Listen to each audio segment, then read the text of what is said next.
काश मैं इनसे बाइट ले पाता। और जैसे मैंने पहले बताया था कि भगवान का वरदान इन्हें मिलता तो शायद ये कुछ बोल पाते, अभी शायद ना बोलें। कुछ बोलना चाहेंगे?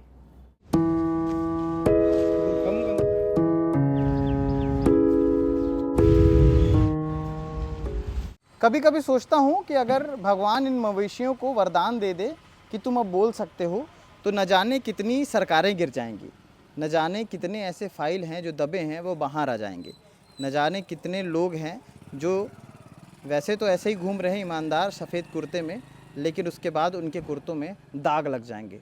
नमस्कार, मैं सीमांत हूँ। केपी न्यूज़ देखना शुरू कर चुके हैं। कैमरे के पीछे सचिन भाऊ हैं।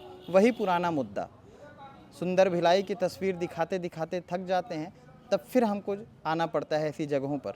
ऐसी जगहों पर आने की ज़रूरत नहीं है, हमारे इर्द गिर्द ऐसी कई सारी जगह हैं जिसे हम जब नज़र घुमाए देख सकते हैं।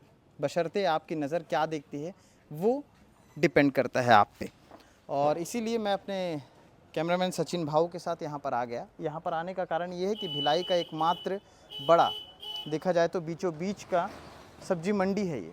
और इस सब्जी मंडी में जब हमने ये दृश्य देखा तो ये दृश्य देख करके तकलीफ़ भी हुई, लेकिन तकलीफ़ देखते देखते सहते सहते आदत हो गई है अब। और ऐसा लगता है कि ये सारी चीज़ें हैं जो ख़त्म नहीं होने वाली। हम लोग गाय की बात करते हैं, गाय पर राजनीति होती है, गाय पर राजनीति होती है, लेकिन उसको कैसे हल किया जाए, उसकी समस्याओं को, उस पर कोई राय मशवरा नहीं होता। इसीलिए मैंने कहा कि मवेशियों को वाकई वरदान दे देना चाहिए भगवान को, ताकि वो बोल सकें। और तस्वीरें आपको दिखाता हूँ कि शहर इस सब्जी मंडी में गायों के साथ क्या कुछ चीज़ें हो रही हैं जो इस तरह से पॉलीथीन खाती नज़र आती हैं।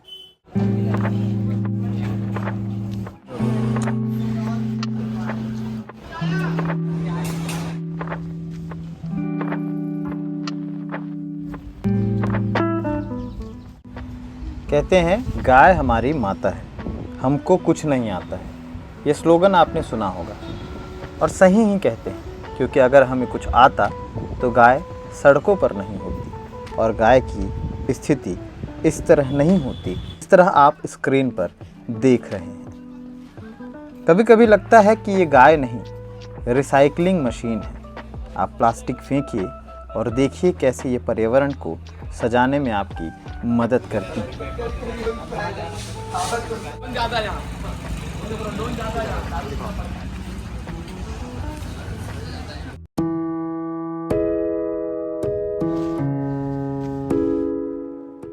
इस कूड़े के ढेर के बीच गाय के साथ सूअर भी शर्मिंदा होता होगा इनकी ये हालत देख के। सूअर को ये लगता होगा कि वो तो कुछ भी खा सकता है, लेकिन गाय और बैल और ऐसे मवेशी जो कि अपने पेट में प्लास्टिक की फैक्ट्री लिए घूम रहे हैं, उनका क्या? हर साल देश में हज़ारों गायें मरती हैं, कोई बूढ़ी होने से नहीं, बल्कि हमारी लापरवाही की वजह से, क्योंकि हम पॉलीथीन को सही जगह फेंकना तो दूर, उसे दोबारा इस्तेमाल करना भी ज़रूरी नहीं समझते।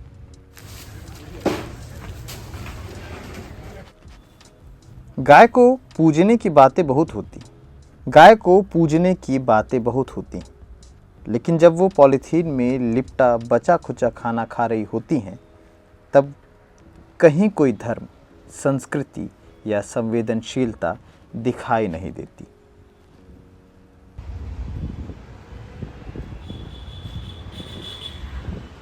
गाय को बचाना है तो सिर्फ नारियल चढ़ाने से कुछ नहीं होगा। पॉलीथीन का इस्तेमाल बंद कीजिए, कूड़े को सही जगह फेंकिए, और अगर वाकई गौ माता में आस्था है तो उसे कूड़े की देवी मत बनाइए। काश मैं इनसे बाइट ले पाता। और जैसे मैंने पहले बताया था कि भगवान का वरदान इन्हें मिलता तो शायद ये कुछ बोल पाते, अभी शायद ना बोलें।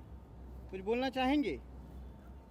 नहीं बोलना चाहेंगे। अब आप सोचेंगे मैं पागलपन की हरकत क्यों कर रहा हूँ।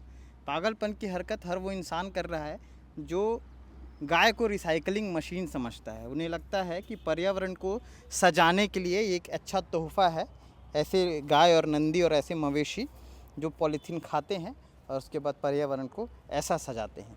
इनकी मौत की ज़िम्मेदार कौन है? यह सरासर ये मौत नहीं बल्कि हत्या है, और इसकी ज़िम्मेदारी किसकी है? आपकी है और मेरी है। बशर्ते हम इस अपराध में कभी जेल नहीं जाएंगे, लेकिन अपराध तो है।